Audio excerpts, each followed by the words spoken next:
Here are the moments from episode 29 of Beyond the Gates I think you should know about. I've said this so many times over the last, 28 episodes. Anytime Ted and Dana are on the screen, their scenes are electrifying. So the actors, Maurice and Trisha, they're going to be nominated for something, if not win a daytime Emmy for their roles. I'm putting it out there. I don't know the not regulations, but the guidelines for supporting or lead, but y'all cut that reel and submit that to the Emmys. That's just my advice, not as your manager. Anyway, today they had some really intense scenes together. Ted follows Dana home, bursts into her apartment right behind her, scares her. He's threatening her. He gets out the $50,000 and throws it on the table. And at the same exact time, Eva is wrapping up with Nicole at the hospital, and she's coming back home to pick up something for Nicole, something on her work laptop. And so the whole time you're thinking, okay, Ted, Dana, they're in there, they're like going back and forth, and it's this tension buildup that Eva's going to walk in on them. Also, that Ted's going to see the picture of Leslie, of Dana, Anna, oh my gosh, of Dana and Eva on the table, but she knocks it over as she's trying to pick up the money in order for him not to see it. Right before that happened, Ted was facing Dana away, and I'll put a picture up, and Eva actually does come home while he's there, and she overhears everything. Dana sees her, Ted looks back, and of course, it's a soap opera. So Eva gets out of the way, and then whenever he leaves, Eva's like, what was going on? Why was he here? He could come back here and see all this. Dana says, honey, it's fine. I told him that I was going to leave town, even though we know that's not the case. She does not plan to leave town, but they got that $50,000 and they are counting it on the table. And I'm very interested to know who the lawyer is. I have a sneaky suspicion that the lawyer who paid Dana off originally was, Bill. TBD if that happens, but whenever it comes out, it's going to be terrible. I think Ted should just come clean and fess up, because he actually in this episode admitted that it was an affair, that he had a wife and his daughters were alive. So this was a couple years into their marriage, I think. I think he said that. Y'all always correct me whenever I'm wrong, but please. He just needs to come clean.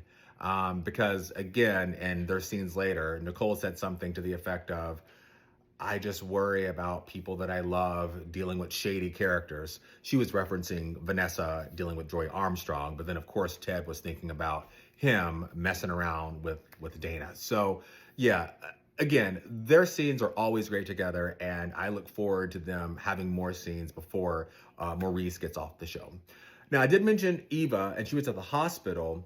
Laura, we get to see her for the first time in a while. She is on the mend and about to be discharged from the hospital. But Dana, oh my gosh, but she goes by Leslie with this group. I forget her name. Help! She is with her friends. Oh gosh, I'm going to forget their names. It's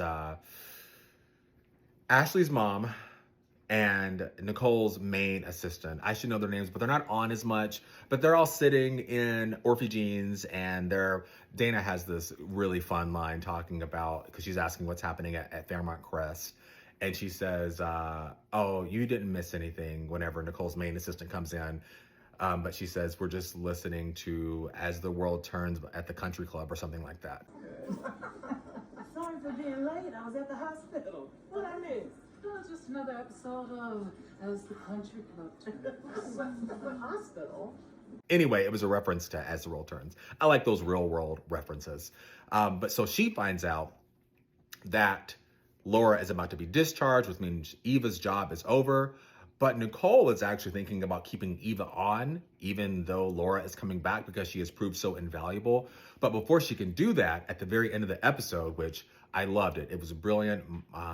Vernon was giving the speech that he's going to be presenting, and it ended with Dana in another wig, mind you, in another outfit. I mean, I think she might be my favorite character on the show. I know I'm Team Danny, but her storyline is so, it like kind of hits you. It hits you in your heart, because she is a lover scorned. She has had a tough life, and she was led to believe by Ted that she was going to be with him forever. Now, you can say, girl, you should have known that he wasn't going to leave a Dupree for you, but maybe she didn't know. Maybe he didn't tell her who his wife that she was cheating on him with. We don't know what Ted said because Ted is smooth. And Ted could have said, it's over between us and whatever. Anyway, clearly I am team Dana Leslie, Anna / now nurse. So at the very end of the episode, she has found out that Laura's about to be discharged. She comes in and injects Laura's, I'm not in the nursing field, so whatever this, the saline bag, she injects the saline bag with something that's probably going to make Laura sick and keep her out even longer.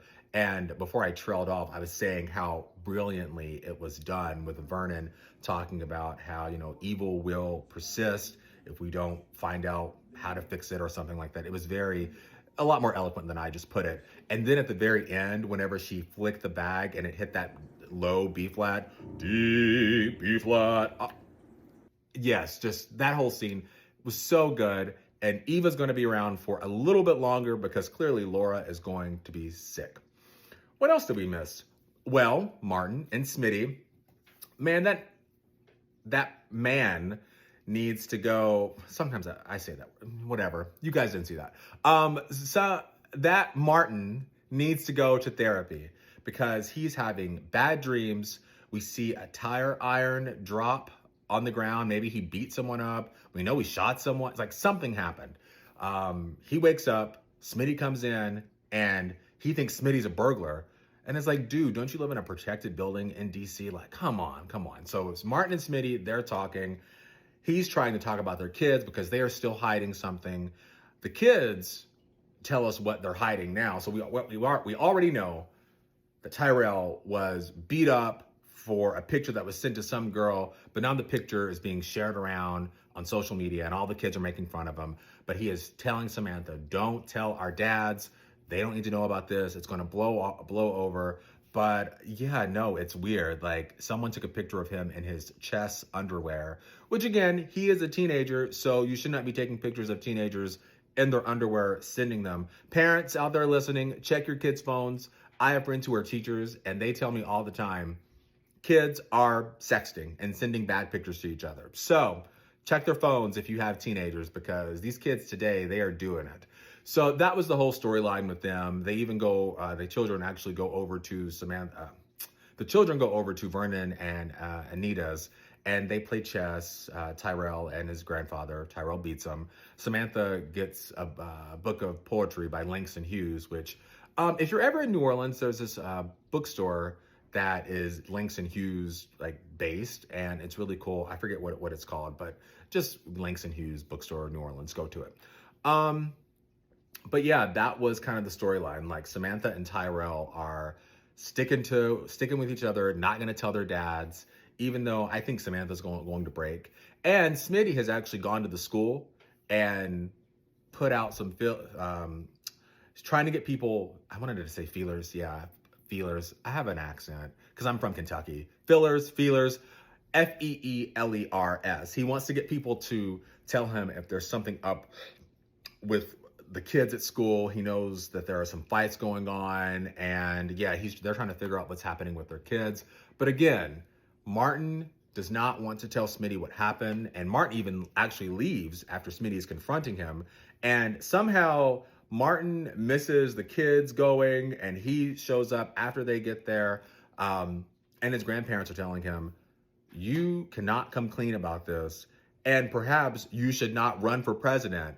And he's just like, I don't even know why I came here. I was just trying to get a break from Smitty. I'm gonna get out of here. So Martin needs to go to therapy and get this fixed because it's going to explode. And I think, on the surface in the very beginning, it was, Danny with a gun at a wedding.